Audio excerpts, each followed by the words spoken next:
On this week's episode of The Smoke Break, we talk with Step Up Sight Supervisor and drag performer Robbie Fields about connecting with intention and having intersecting identities. Episodes drop on Spotify every Sunday after they air and Wednesdays on YouTube. And welcome to The Smoke Break. We are here every Sunday from 9 to 10 a.m. on Shady Pines Radio, as well as Pretty Dope Experience Radio. I'm your host, your old pal Zane, here with Malik Raisha. I know, Malik Raisha. It'll be fine. What's poppin'? We'll be fine. And our special guest, youth advocate and performer, Robbie Fields. Hello. How are you?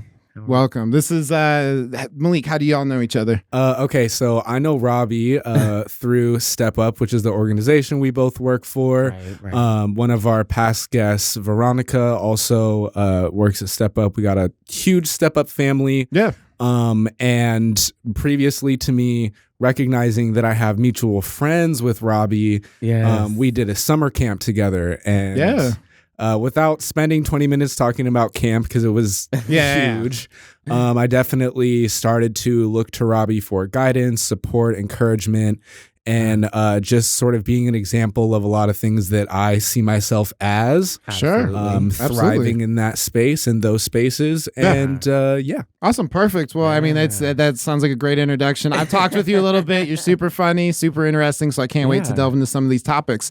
This week, we are actually talking about connecting with people who struggle to connect. Which I imagine you work a lot with, working with the youth. I remember when I was a youth, I did not want to be connected with at all. And I did not want to be reached. I did not want to be preached to. So when you're trying to connect with some of these students, what's one of the biggest barriers you find right off the bat? I would say, just kind of speaking to Malik's point and like the organization that we work for, we have a saying to outlove them, outlast them. And that's super important to me, because it's like, we know that at times with working with young people, they're not hearing what we have to say. Mm-hmm. However, if we are still pouring into them and we're still showing them love and we still show up, it'll eventually click. And that's kind of how I feel in response to the question. It's just really, pouring into somebody and investing in someone. Yeah, I think that's really important. Just the idea of outlove them, outlast them, is because like they may not meet you exactly where you're at in that moment, but like if you continue to consistently show up, because I feel like in a lot of these cases, these kids have been let down. So it's like when you see an adult figure and they're just like, "Hey, I'm here for you," you're like, I don't think you are, you know? And they have every reason to believe that. Yeah. And then that forces us or encourages us to then find different ways to show love to different types of people. Like, you can't give everyone words of encouragement, because that's not how they receive love. Some people, you need to just spend time with them, or some people you just need to let them like vent or whatever. Yeah. But so what about you? What are some of like the initial hurdles that you kind of run into with dealing with youth?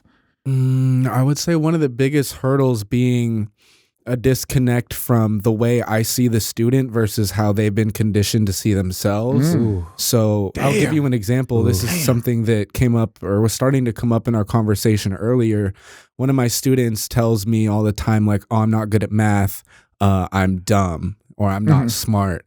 And I always try to redirect him and be like, "Well, listen, you're making music, you're putting words together, you're writing your verses. There's so many more things you're good at. There's so many things, and it takes a high level of intelligence to comprehend those things." And so for me, it's a barrier, but it's also a really amazing challenge that I'm glad I get to be a part of, which is to help young people see the fullness of themselves. Yeah, and I think that's important too. Is a lot of times I felt like in school, because I wasn't smart at one thing, I thought that I wasn't smart. But I feel like it's really cool that you showcase the things that they are good at. You make a point of being like, "Nah, you may not be great at math. That's fine. You're a better rapper than everybody here." You know what I mean? So intelligence isn't your grade. To me, it's how do you use what you have to get what you want or what you need. Absolutely. That's absolutely intelligence. Yeah, absolutely. So when you're dealing with some of these students, what do you do to like initially when you meet them? Do you change the way? Do you try to match their energy? Do you come with your own energy and expect them to match you? What's kind of your approach when you're like first meeting one of these students? So my approach is honestly me. And what that comes with is that's a lot. I mean, I'm a lot of energy. Sure. And depending on what we're doing, the vibe can change. It can escalate or it can de-escalate depending on what we're doing. But I think that's a prime example of this year and going to camp, because I got to interact with 4 different groups of students that had no idea who I was. Yeah. No idea. And being part of that facilitation team and like introducing you to Step Up and showing you what that is and how we're going to pour into you and love and support you. By the end of these camps, like, they know me by name. Like, I was just telling Malik, I got to go watch the football game from Roosevelt and McDaniels. Yeah. And I facilitated one of Roosevelt's camps. Yeah. And I walk into the bleachers and all of those kids are shouting my name. Yeah. Like, so that's super dope. That's what's really cool. You were able to make that impression on them. Yeah. And that they, you know, like, even though you were coming from, I think something like Veronica said is like, she doesn't see herself as like above them, you know, she's like, hey, we're like peers, you know, and like for you to come from in a sense, a leadership role, but seeing yourself as an equal, like for them to meet you at that same place and just be like, yeah, you're one of the homies. Right. You know, you're part of the crew now. Absolutely. Absolutely. So like when you're talking to these kids, how do you change the way that you may talk to them as opposed to the way you may talk to maybe somebody else? Well, yeah, I mean, you gotta each kid is different, sure, right? And so you really just kind of have to pour out some interest and start connecting that way. Really. Yeah, I mean, so you think finding common ground is really important? Absolutely, absolutely. Was there a time where you were able to like make a breakthrough with a student through a shared interest? Yeah, I mean, I was at I think it was my second camp, and I had a human being who, you know, the reports came in that, you know, they were expelled 32 times and all that stuff. And so we're like, okay, cool. Like, this is the person we need, right? Yeah. And we get into a portion of where we're starting to share things about ourselves, and it's their turn, and it got really quiet, and then he just broke. And so I had to, we went into a separate room, and he just started to like pour into all of the things and the traumas that he has endured. Yeah. And then just checking in with that person, like, that was the first time they had ever really cried, especially in front of other people. Like, crying is already a vulnerable thing, but in front of other people, like, and I don't even know you. Yeah. I have no idea who you are. I've met you Friday. This is Saturday night. Yeah. Yeah. What? Yeah. That's crazy. No, and I think that, you know, being able to be supportive of somebody like when they're in that moment, because that's incredibly vulnerable, especially, I assume they were Black. No, they weren't. It was a white kid. Yes. Oh my goodness. Well, I was gonna say in the Black community, like being emotional and stuff like that is already a difficult thing. But like, I'm assuming they were male, right? Yes. Okay, so at least in the male community, that's a very difficult. Crying in front of people. Like, I don't even cry, let alone in front of other people. Right. So yeah, that's. I think that's really. So what do you think allowed him that space to feel as though he could share that? Do you think it was somebody else sharing and him being like, they said that, man, I can say this? I truly believe that they were comfortable in the willingness to share, and I don't think they were willingness to share in front of everyone. I think me taking them outside and them just connecting with me. Yeah, it was. Yeah, it was exactly. So how do you facilitate some of that comfort to allow somebody to feel like, hey, I can tell this person anything? I mean, you really have to just lean into your authentic self and just show them that, you know, you are here to support them. Yeah, I'm being my most authentic self, therefore you can do the same. Yes. Gotcha. What about you? What do you do to like kind of facilitate comfort when somebody's talking to you? Specifically, like if we look at students, because I think I do have two very different approaches for like my peers and my students. But if we look at the students specifically, because that's the one that's more intentional, if I'm being honest, right? Sure. It's a lot of, I'm not sitting you down to be like, let's work through your stuff. I'm gonna sit next to you. Maybe we'll play a game of Uno. I'll ask you how was your weekend? You know, how was your night? Whatever. Is there anything you want to share? And if that space is taken, I'll show up for that without really giving a whole bunch of input, just supporting them, letting them talk about what they need to talk about. Right. Yeah. Recognizing that, like, I'll give you a quick example. A student is mad because their parent didn't want to let her have a boy spend the night. And so she just like did it anyway, I guess. Bold. Wow. So the thing is, like, in my head, listening to her vent about this, I'm like, girl, You're in you the are wrong. 14 years old Yeah, you might and be in you're the wrong. sneaking Right. who knows who, Right. 4 a.m. in your mama's house. Yeah. But it just looks like, oh, wow, I can imagine for you that must feel like you're not trusted or whatever. Yeah. They don't see you as an equal or But I think that's really important that even though you didn't agree with it, you were able to validate her in her experience. Right. Yeah. Yeah, because it's not about me knowing better or being the adult. It's like, oh, it sucks that you're going through that. Yeah. I'm not your parent, so I'm not finna just be like, yeah, what your parents said. Yeah. Right. And sometimes it's just like they are just wanting to vent. Mm-hmm. And when that space arises, it's like, do you want feedback from me, or are you just wanting to vent? Yeah. And Like, I think let me know that's where you are. absolutely no, and that's a really important thing to like to set up and communicate. Like right off the bat, as soon as somebody starts venting, is just like, do you want me to listen or do you want advice? Right. Like, are you what are you looking for? Because I don't want you to be looking for advice and me just nodding my head along, or me giving advice when you're just trying to get it off your chest. Right. Because and something that like I've put a lot of thought into is like I feel like in a lot of circumstances when somebody's like opening up, there's like 3 things that you can do, right? You can either relate, validate, or extrapolate, right? You can either be like, hey, I've had a similar experience, I have compassion for that.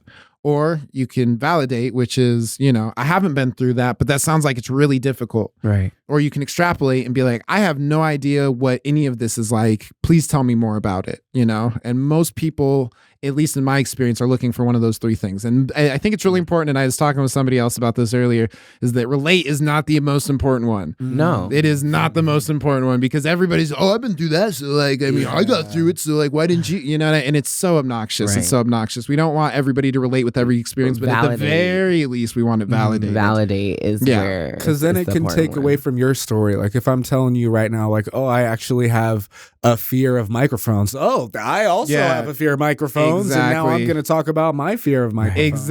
Exactly. Yeah. Validation allows the conversation to still be centered on them. So, yeah, I think that's a little thing I was kicking around. Yeah. I would have to agree with that. Yeah. 100%. Because, I in a lot of situations, like I may not want validation. I may not want, you to relate, but I definitely want somebody to ask more questions, because that's the thing that nobody does. They're just like, oh, wow. And you're like, so do you want me to talk more, talk less? Like, have I said too much? Do I need to say more? Like, or they'll just assume it's like a really negative thing. So you might bring something up like, oh, I'm going through a breakup. And it's like, ooh, that sucks. Like, I'm so sorry. But I just learned something new. I'm like, you said that, like, I wanted to be asked more questions. Mm-hmm. Like, in working with kids, you don't think like that. Mm-hmm. And so when you said that, I was like, so maybe sometimes just, pushing that boundary a little bit more and asking a few more questions. Just follow-up questions. Well, I feel like we all want to tell our story, but we're just not sure how much of it wants to be listened to, you know? So if you give somebody the space, they can either say, no, I'm not comfortable sharing that, or they can have been given the space to speak more on something. And there's a lot of stuff that like I feel like I don't think about until somebody asks me a specific question. I'm like, what was I thinking in that moment? How did I feel? What was my reaction to the world? What was my reaction inside? So awesome. Well, cool. I appreciate you guys chopping it up with me. So we're going to take a real quick commercial break and we'll be right back with the smoke break. We're here every Sunday from 9 to 10 a.m. on Shady Pines Radio, as well as Pretty Dope Experience Radio. Wednesday evenings at 9 p.m. Come explore the spaces between friends. DJ 1017 takes you into a universe unlike any other. From Pink Floyd to the Flaming Lips and anything else interstellar. The spaces between friends with DJ 1017. Wednesday nights at 9 p.m. Come explore with us here on Shady Pines Radio. And we are back with the smoke break. We're here every Sunday from 9 to 10 a.m. on Shady Pines Radio, as well as Pretty Dope Experience Radio. I'm your host, your old pal Zane, here with Malik Rayshawn. What's poppin'? And Robbie Fields. Hello. Look at that. Second time. Got it. Nailed it. So on this section, I actually wanted to talk a little bit about the topic of being in a leadership role with intersecting identities. So you are an advocate, but you also identify as... Queer, Black. Yeah. White. Okay. Gotcha. One of those I would be ashamed of. Right. And it's not the one everyone thinks. But it is what it is. You know what I'm saying? A father. Yeah. And so honestly, to be in a leadership role with all of those identities. Yeah. This has been like the first place I have truly been my authentic self. That's 100%. That's amazing. And this is also my first place where I have been able to demonstrate that leadership. Yeah. I feel like I've always had it. Yeah. But for one reason or another. Yeah. White supremacy. There was a reason that I didn't get the job for one reason or another. Yeah. And so interviewing for this job and actually getting it and being able to display that leadership in its most authentic self, I think what worried me is the queer identity and how that is viewed from adult to children. But really, the process of going through camp, like, they love me regardless. Yeah, exactly. And I think that's got to be really reaffirming for you. We know it's there. Yeah. But there's so much more to you than that. Yeah. Yeah. And I think that's important, honestly, like, because like I grew up, my mom was a lesbian. So it was like I'd interacted with the queer world in a sense, but like I still had all these preconceived notions, right. About gay men, right? But it really, I think, is important to almost, put them in that space so they can be like, oh, this isn't a bad thing. This isn't a weird thing. Like, this person is the same as me regardless of how they identify. Right. So I think that's really cool that you were able to find a place where your identities are not just respected, but like celebrated. Yeah, they're embraced 100%. Absolutely. How do you think that's kind of helped with your work as far as feeling genuinely, authentically yourself? Do you think that because you feel your most authentic self, you can give your most authentic self to the job? Absolutely. My job as a leader is really to prepare the other folks to take my position. That's what I'm looking for. Yeah. I want to set like Willy Wonka. Up. You know what I mean? I want to set you up for success. I'm giving you the tools so when the time is ready for me to move on or whatever that looks like, you're ready. Yeah. And so that's literally my job. And so just kind of wrapping folks around, like, everybody has something to work on. Everybody has something to work on, right? But it's really giving you an opportunity to connect and really start looking within. Yeah. And figuring out some things that are like deeper than just the work aspect. I mean, you really are challenged in so many different ways. And it's not always about just the work, because you carry a lot of secondhand trauma being in leadership. Yeah. I have to, schmooze over the parents. I have to make sure the advocates are good. I got to make sure administration's good. Yeah. And then I have my own leadership that I have to make sure is good. So you carry a lot. Yeah. But you also get rewarded a lot. Yeah. And it may not always seem, as an advocate, you are connected with the student. You are direct service. And I think that's the one piece that I do miss, is being in direct and being that person that they come to. Yeah. But it's also good to see that I can still be in that role, right, and make connection. Yeah, absolutely. Well, and I think it's really important, you know, just for the sake of like you being your most authentic self, like being able to show up as that and represent for people in that community, you know, it's like it's proof that yeah, we can do this just as well as anybody else. Yes. You know, like we need that representation, you know? And another purpose is like I want any person of color, anybody who identifies as a person of color, to understand that you too can be in these positions. Yeah. That's important. Exactly. It's important that people of color are seen in leadership roles and are at the table making decisions. Yeah. Was this something just needing to see that representation? How much did that affect your decision to want to go to Step Up? Was that like something that you came into the space with? Did being in the space help you find that? What was that like for you? No, I think for me, it was I was looking for the opportunity to have a leadership role. Coming from case management, I have done that 10 plus years. And so when I moved here to Portland, that was the first job that I could get. And I remember telling my supervisor, like, you're going to get a bare minimum of like a year and a half. Because I have plans. I appreciate the honesty. I have plans for myself. Like, you're going to get a year and a half, if minimum a year. Like, yeah, that's what I can offer you. The half right is if now. you're on good behavior. Right. So, you know, I was interviewing with some processes and at that organization, and it didn't work. And so at the same time, this job kind of popped up on my newsfeed, and I was like, oh, we'll see what happens. And, you know, I had two interviews, and it was like, okay, game time. This is the time. And and like last year was always, for me personally, it was like, okay, let me just show them what I got. Yeah. Now it's more so like I'm settled in and I understand more of what my role is. And now it's more, now I'm ready to build folks. I'm ready to build them. That's dope. That's dope. Amanda in the chat said she couldn't make it here today, but she is in the chat. She says, hell yes, representation is so important.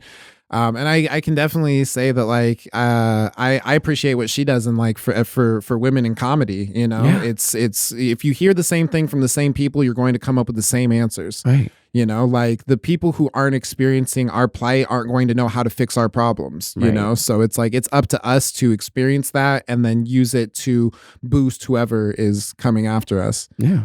Yeah, no, that's really awesome. So as far as like being a leader, like what do you find difficult as far as talking to maybe your fellow employees, like, you know, the other advocates, and trying to get everybody on board the same page, you know? You know, everybody learns different. Everybody takes in information differently.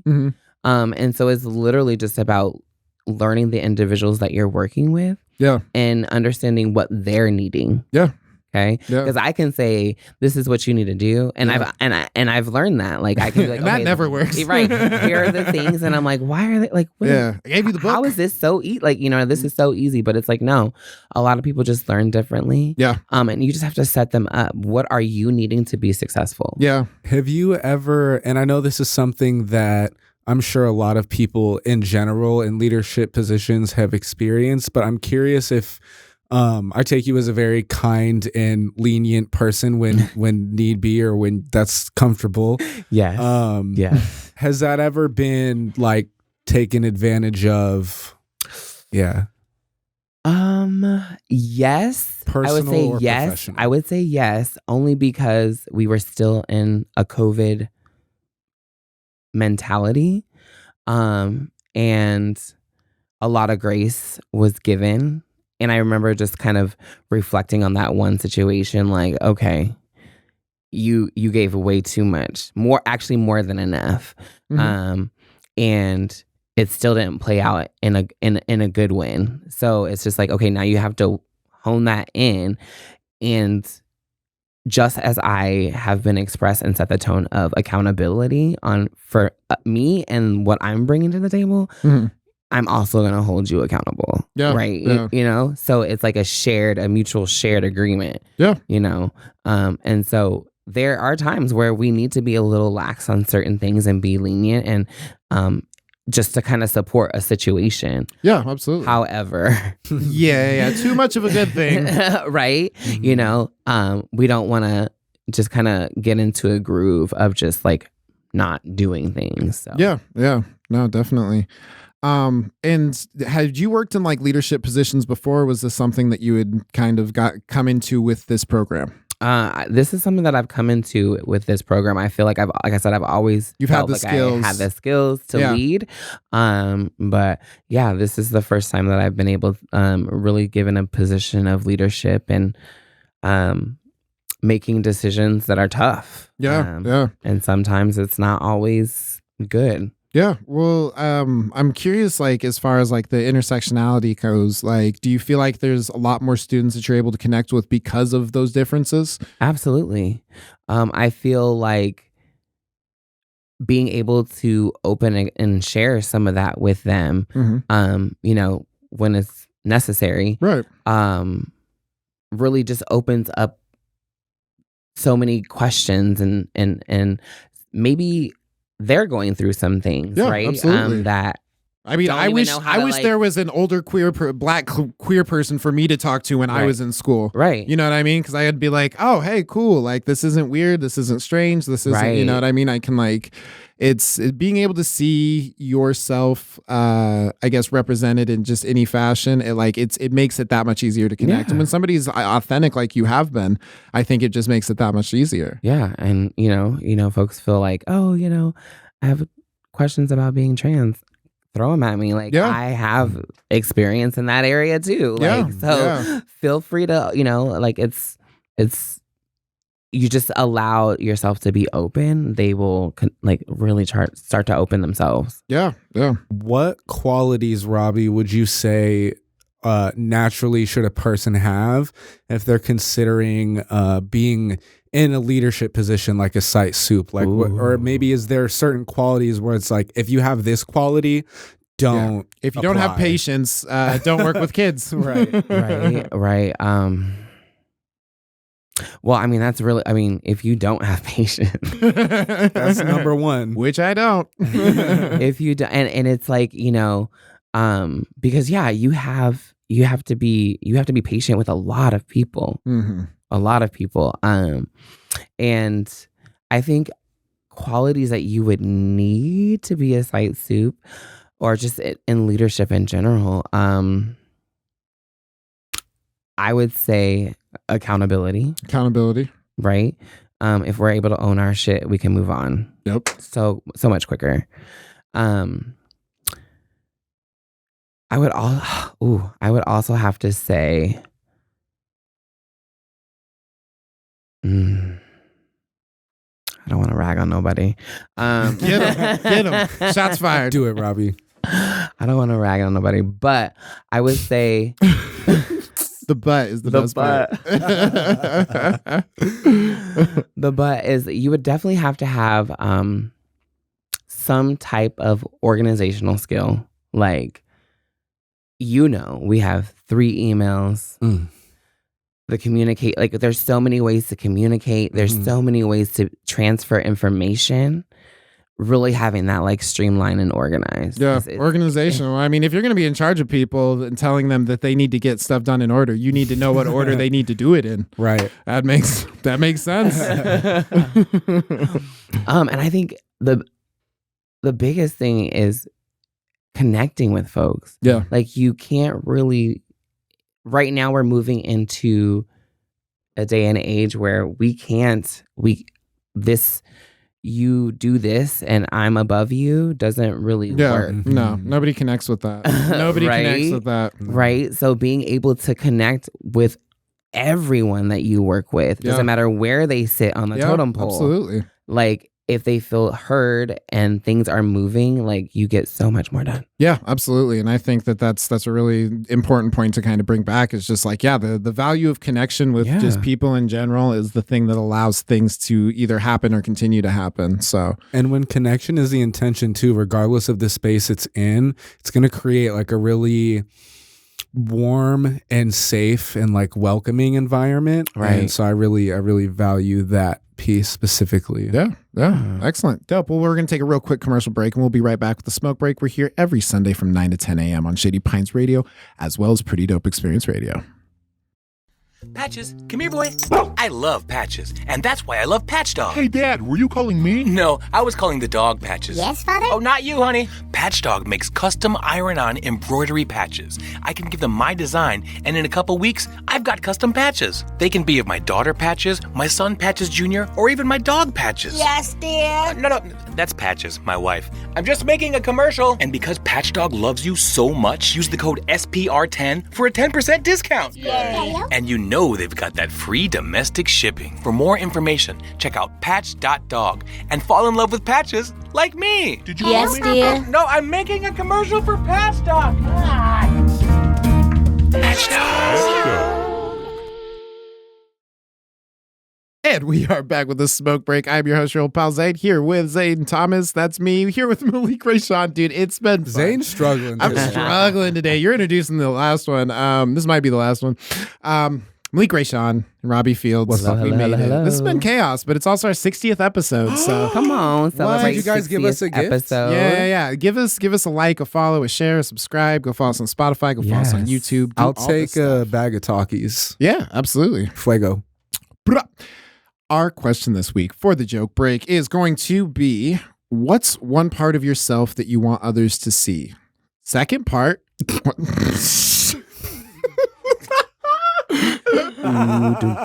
If you're not watching, Robbie just lost it. And what's one part of yourself that you prefer they not? Can we talk about last week? No, we cannot talk about last week. Now I want to know. Yeah, you better listen to the smoke break. I'll send you the link. Yeah, it's a fun episode. Okay. So what's one part of yourself that you want others to see? Can I go first? Shoot. I want people to see more of the very like sensitive side of me, specifically if I like look at my students.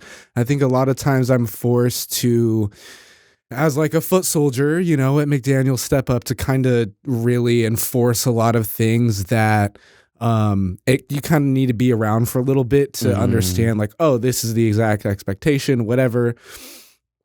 And so just in that, I try to, I don't know, show that I'm a human and, you know, I have flaws. Sometimes I'm going to get triggered, but it's super important to be able to pull back and be like, oh, like that wasn't my best moment. Yeah, so you just want to be seen for your humanity. I want to show my humanity. Okay. Because it's not as much about what they're seeing, it's what I'm showing. Because if I'm showing it and it's genuinely that is what they'll see, they might not receive it exactly how I want them to. Right. But for the most part, I want to be vulnerable. I don't want to be another adult. I don't want to be a disciplined. Just another robot that's just, I'm doing the work and the work is fine. Exactly. Right. I just want to be, you know, a safe space and someone that they feel comfortable around. Yeah, Absolutely. I mean, I'd have to piggyback off of that because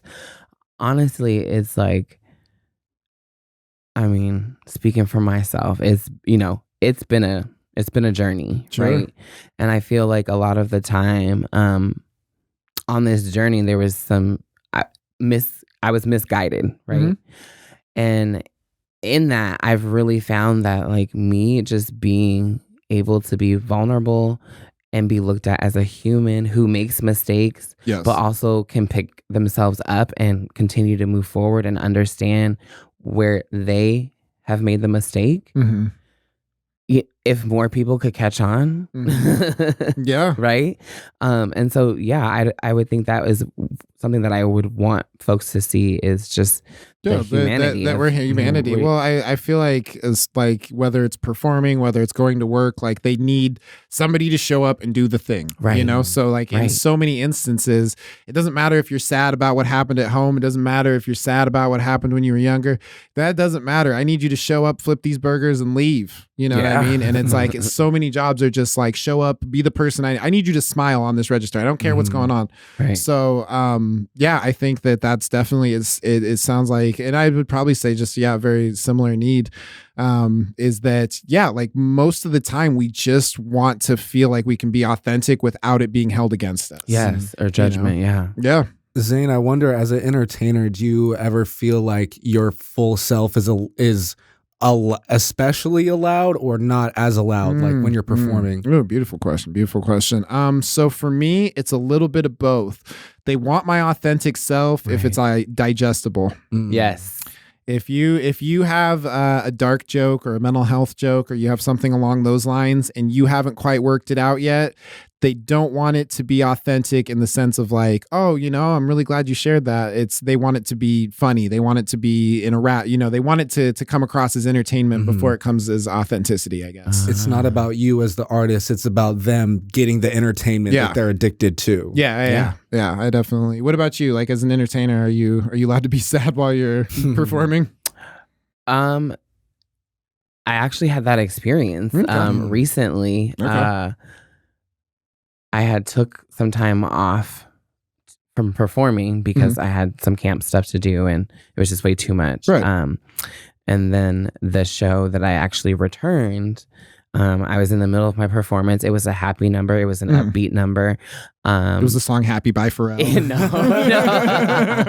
Everything should have been going right. Right. Everything should have been going right. But it was just the emotion of being reconnected in that space that I just started crying. Yeah.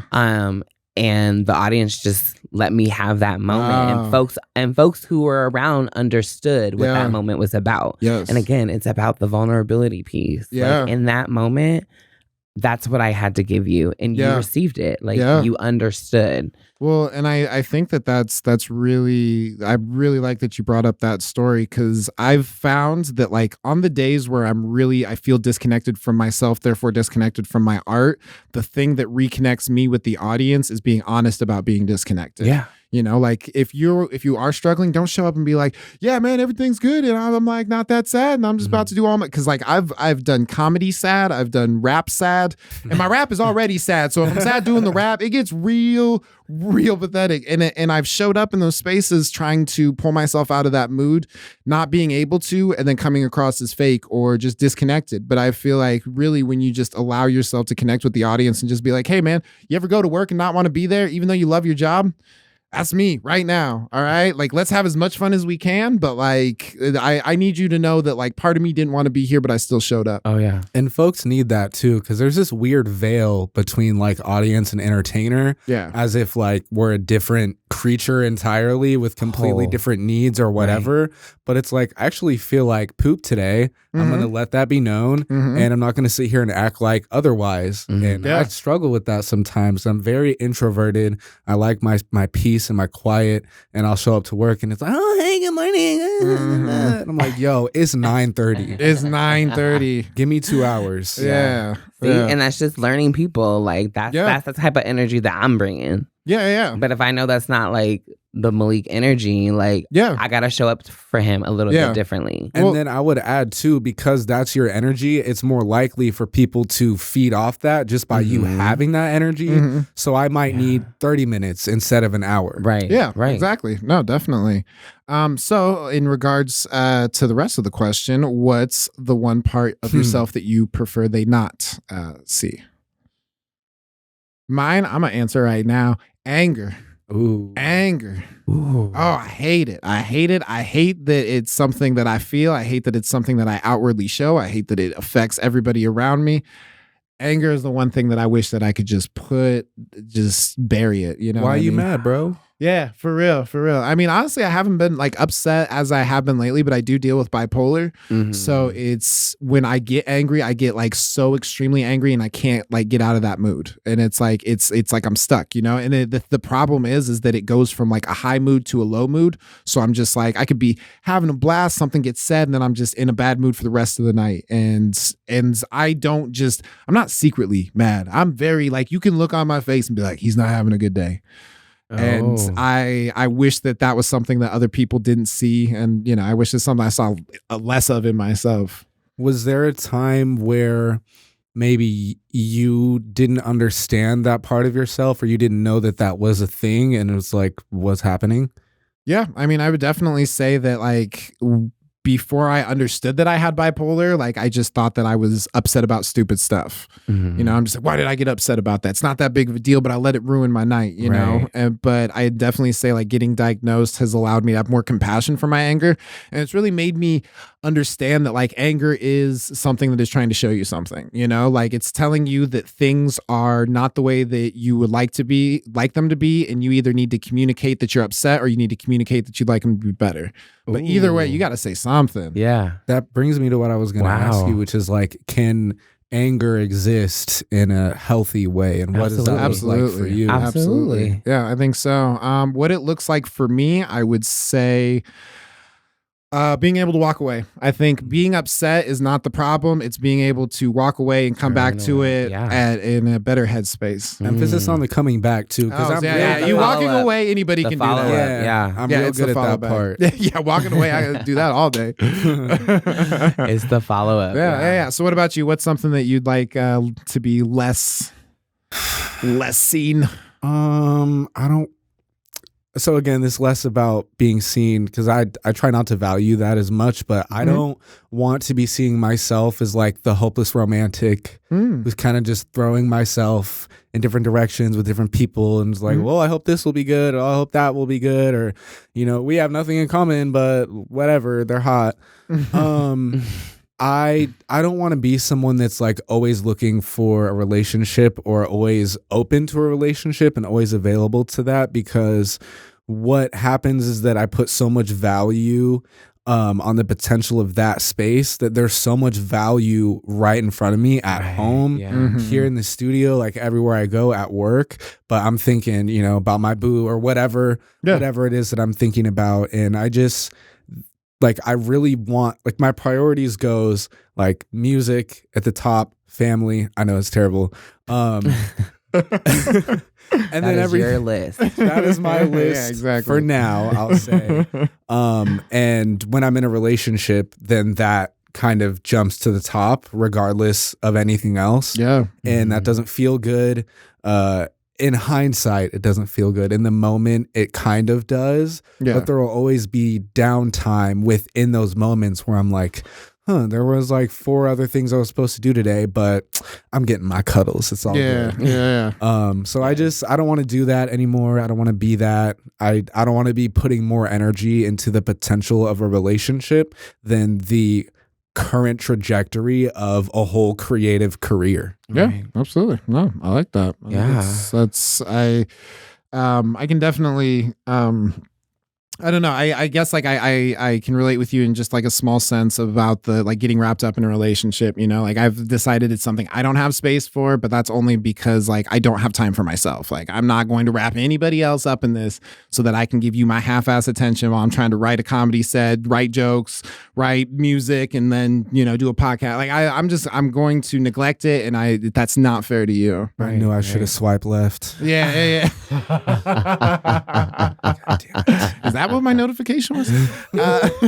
Right. So what about you? What's something that you wish wasn't seen as much? The color of my skin. Yeah. Yeah. Definitely. I think that's really hard to say out loud. Yeah. And just kind of hearing myself say that is like a little hurtful. Yeah. But it's the honest truth. Like, yeah. No, I mean, I can definitely, like, I guess in my situation, like, I wish that there was times that like it was a non-factor, you know, but it is so much a factor. Like I walk into a grocery store and they're like looking at me like I'm gonna steal, and it's like, I have an afro. You realize how hard it would be for me to get away with this with an afro, right? You know what I mean? Tell us about a moment where your skin color was the basis for a very like inappropriate interaction, something that's like really, really stuck out to you. Yeah, well, it kind of just happened, and it's funny to me, but I just recently moved into a new place, and congratulations! So, thank you, and so my first place on my own. Hey, yo, congratulations! For real. So I'm like moving in. Of course, I'm the new person. I don't really know anybody in the neighborhood. And one of the neighbors, like, she's like walking her dog and we make eye contact. She's white.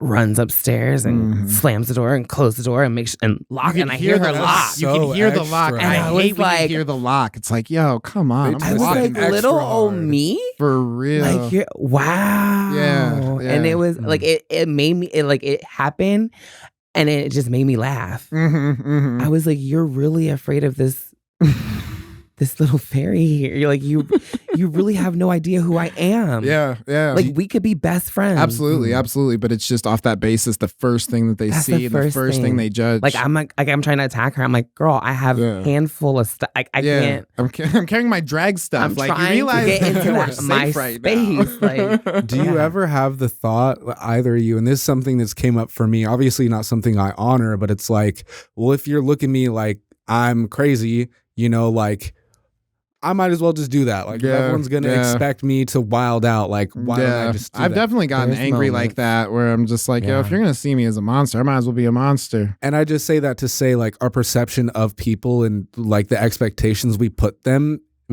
on them can actually affect the way that they show up. Absolutely. Yeah. I mean, if you're going to assume that, like, I'm going to, if you're going to assume I'm going to be violent in a traffic stop, you know what I mean? Like, what's the point of me even, you know what I mean, trying to prove that wrong, or I'm trying to prove it so wrong in another direction that, like, now I'm giving away parts of myself so I can fit into a box. It kind of reminds me of this experiment I watched where we always see stories like, oh, this celebrity like went crazy and the paparazzi, whatever.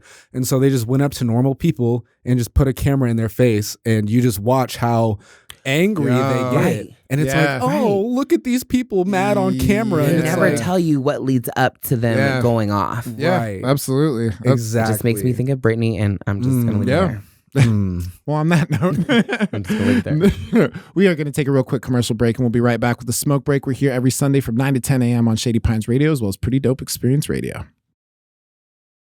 We captured the taste and sound, only here on Open Country.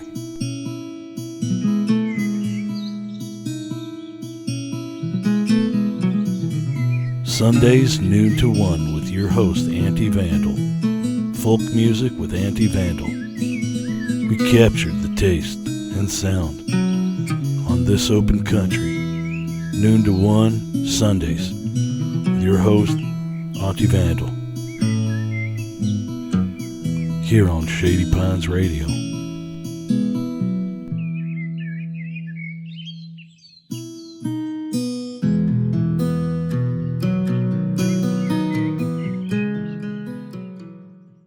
And we are back with the Smoke Break. We're here every Sunday from 9 to 10 a.m. on Shady Pines Radio, as well as Pretty Dope Experience Radio. I'm your host, your old pal Zane, here with Malik Rayshawn. What's poppin'? And Robbie Fields. How you doing? Thank you so much. All right, so this is the last part of the Smoke Break, one of my favorite parts of the Smoke Break. What are you excited for? Robbie, what's going on? What am I excited for? I think, like I mentioned, I just moved into my own space. Yes. So that's like starting over, completely over. Okay. And so refurnishing, decorating, making it mine is what I'm looking forward to. Absolutely. I think getting a new space and making that space feel like home are like, it's super important. It's super important to be able to, after the craziness of the world, be able to come home and be like, this is mine. I made this. If it's a mess, it's because I made it a mess. You know what I mean? And I don't have to answer to nobody. Yep. Ooh, what's the one thing that you feel like it's not home without this one thing? A working toilet. Right. I actually would say it's not home without a space where my crystals are, where they need to go. Okay. You have a crystal space? Yeah. How big is the crystal space? Is this an altar? It's a little altar right now. Okay. But we're diving into that a little bit more. Sure. And so I think that for me has been a space of being able to refill my cup and reload on energy. Yeah. And so I think that's not home without having that space. Yeah, definitely. I think go ahead. Did you grow up having that connection to like the idea of a sacred space? How did you No, I think that's more of, I didn't grow up that way, but I think that has been part of my journey for me, that I need to have a sacred space in the work that we do. And like I said, the things that we hold, I need to come to a sacred space and just. Absolutely. Well, I mean, the space where we recharge, especially when we're showing up for other people almost constantly, you know, whether you're an advocate or you're a performer, you're showing up for other people. You need that one space that you can turn around and be like, cool, I'm just going to chill. Like, even if I'm just sitting next to these crystals, I feel recharged. You know what I mean? Yeah. No, I think that's really important. What about what's the thing that makes it a home for you? Is it a studio? The studio. It was a studio. I knew it was a studio. I knew, but I wanted to ask. You already know. And that'll lead me into what I'm excited for. All right, yeah, tell it. Robbie, did you say everything you had to say? Yeah, I'm good. Okay, so I'm excited for credit. Credit. Am I excited for my own credit? Hell no.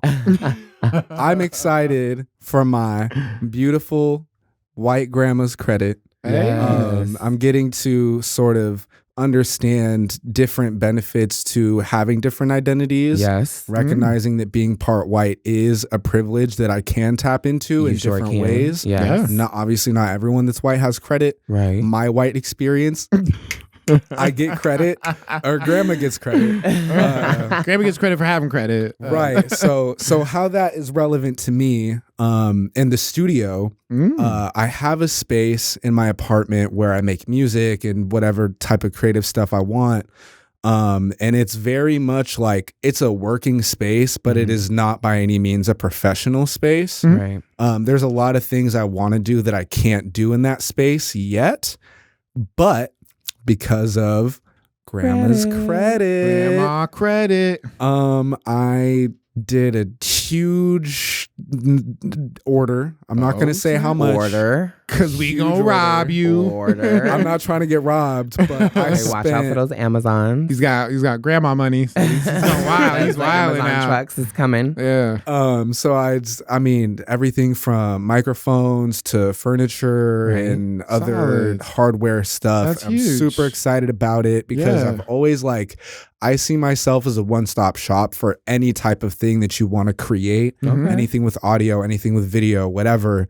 And so Grandma's Credit is now helping me really streamline that process. Like, it would take years to save as much money as I need to get all the things that I need in that space. Yeah. So we just streamline in that puppy. And what does your apartment complex think about this? Like, I mean welcome. So that's a great question. what do they think? You're actually supposed, and I pray they're not watching this. I'm sure they're not. But you're supposed to, if you have an instrument, you have to essentially get it registered as if it's a pet. You have to pay, your instrument has to pay rent. This is why. I'm so serious. Your instrument has to pay rent. But a sampler is not officially recognized as an instrument. Jesus. What a studio monitors. Weird loophole studio you monitors found. are not officially registered That's the world we as live an in. It's instrument. finding that's fair. loopholes. Right. So if it's some BS copyright laws, I'm gonna exploit whatever I can to do what I do with the music. So until they come knocking on my door telling me I can't, Sir, is it's that the belly of registered? the beast. Okay. Boom. There it is. So yeah, I mean, and it's not even anything crazy. I'm not the one got who's like a gonna tuba. be. I'm not the one who's gonna be bumping all night long, but you might hear me sing, you might hear me yell a little bit here and there. And I'm just gonna be doing it on some higher quality stuff, and there'll be some different stuff tacked on the walls. But landlord, if you got beef with me, come knock on my door. We could talk about it. Come knocking. I'm the one who knocks. I'm your landlord. All right, what am I excited for? What are you excited for, Zane? What are you excited for? I just want to let you have that moment. No, you just let me sit in it. I was just like, Amanda would save me. Amanda, come back. What am I excited for? So I actually I had a really good set recently, and then in that same week I recorded a new song. I'm waiting on getting it mixed and mastered. I'm gonna put a few finishing touches on it if they'll let me, but it's I haven't released new music in months. Yeah, like since the beginning of the year. years. So I'm really excited to actually, and then after this, I was actually going to talk to Philip. There you are, Philip, right in the camera. I was going to talk to him about recording a song real quick, and you guys should come down to Bang Studio Lab if you guys want to do some recording as well. This podcast area, it's all. I mean, come check it out. It's a sweet spot. We're gonna get a new backdrop. We're gonna get a new backdrop. You know, this is for me and Dez. This is for me and Dez. The new backdrop is actually just a giant cutout of Robbie's face. Yeah. Get into it. Sponsored by Robbie. But yeah, so I've got like a bunch of new songs. I showed you that one on the way over. It's really good. No cap. Yeah, no, I appreciate it. So yeah, I'm excited to just keep working in creative spaces and creating, you know, and meeting other creatives. You know, I had not met you before this, and I'm very glad that I have. Yeah, I've seen you on posters. Like I said, I've seen your face on posters. I made it. I'm on posters. I'm on posters. You on flyers. You out there. But yeah, it's been a great time just kind of just hanging out and yeah, absolutely. No, it's the philosophy for the podcast is very much so like I know I don't know everything, but I can learn something from everyone, and I want to find out what that is. You know, Malik brought you here for a reason, and it's because he believes that there's something you have to share with us and our audience. Absolutely. So yeah, it's very you got a lot to offer, Robbie. Yeah. As soon as I seen your face next to Amanda, I was like, oh, duh. Duh. Thanks, Amanda. Yeah, I hear. And I wanted you to tell Robbie where you got the name The Smoke Break, because I remember when you told me, I was like, "Ooh, that kind of messed me up in like a really good way." Yeah. It comes a lot just from I feel like some of my best conversations just come from when you're standing outside just riffing. It's basically like for smokers, you can go outside and there's probably like 5 other smokers out there, right? And you can sit there and you can do your disgusting habit by yourself, not talk to anybody, and go inside. Or you can make a friend. You can ask them what they're excited for. And that's where a lot of that question comes from, is just because I want to know what makes people light up. If I ask you how you're doing, you can just be like, I'm not good. Probably not good. You know? But if I ask you what you're excited for, that's a positive reinforcement of like, oh, what am I looking forward to? Zane just got me with another one, y'all. Boom. I think that is so valuable, because how much of our time is just spent being in spaces with people. I mean, if you look but not interacting on a very objective level, we're just always in a space with people. So why not use that space and connect and learn something and share something, maybe teach something. Yeah. You know, it's an opportunity, like you said, to connect, to be vulnerable, to, you know, to walk up to a stranger and be like, hey, I don't know your story, but I got 5 minutes. Let's figure it out. You know what I mean? Yeah, absolutely. Is it weird that I thought you were going to say, I don't know your story, but I got 5 on it? That's a great way to start a conversation. Right. One thing I did want to ask is, where can we find your music? So my music you can actually find on Spotify. I think it's released all platforms. But it's just under Zane Thomas, ZANETHOMAS. There you go. You can check it out. Chance to Start Again, and then this new song will hopefully be coming out by like middle of next month. Every time I said a date, I'm always wrong. There was a period of like, I don't know, it was like 5 episodes of me being like, yo, out this week. All right, I just need 1 more week, 2 more weeks. All right, this week it's ridiculous. I just be like, it's out when it's ready. Right. Yeah. And I'll let you know. Yep. I'm curious though, do you have any creative outlets that keep you busy when you finally get away from work? Yeah. I mean, I have a huge passion for dance. That's dance? kind of. Will you teach me how to dance? I got you. Please. But yeah, that's a huge outlet for me when I need to release. But yeah, outside of that, I am a drag performer. And I've really kind of put a word on it. I couldn't really figure out, but I'm more of an androgynous performer, so to speak. Yeah. So yeah. And you also identify as non-binary, correct? Yeah. So that's perfect. So I'm kind of transitioning in that way. And yeah, I mean, performing is an outlet. Absolutely. I could be in a space, but providing entertainment and smiles on other people's faces while being your most authentic self helps so much. Absolutely. Well, hey, I appreciate you talking with us. Yeah, I had a blast. Thank you for having me. All right, Malik, let's wrap this up. You ready? I'm ready. My seatbelt's do on. it. Robbie, is your seatbelt on? do it. Yeah. All right, cool. So this has been the Smoke Break. We are here every Sunday from 9 to 10 a.m. on Shady Pines Radio, as well as Pretty Dope Experience Radio. Follow us on Spotify. Check us out on YouTube. We've been getting a lot of YouTube views, so I feel like it's just because my hair is amazing. Yeah. And Malik It's is my just hair. handsome. So, okay. I'll take it. Give it to him. Give it to the boys. Yeah. So yeah, I appreciate you guys hanging out. We will be back next week with another episode. And other than that, thank you guys so much for hanging out. We will see you next week.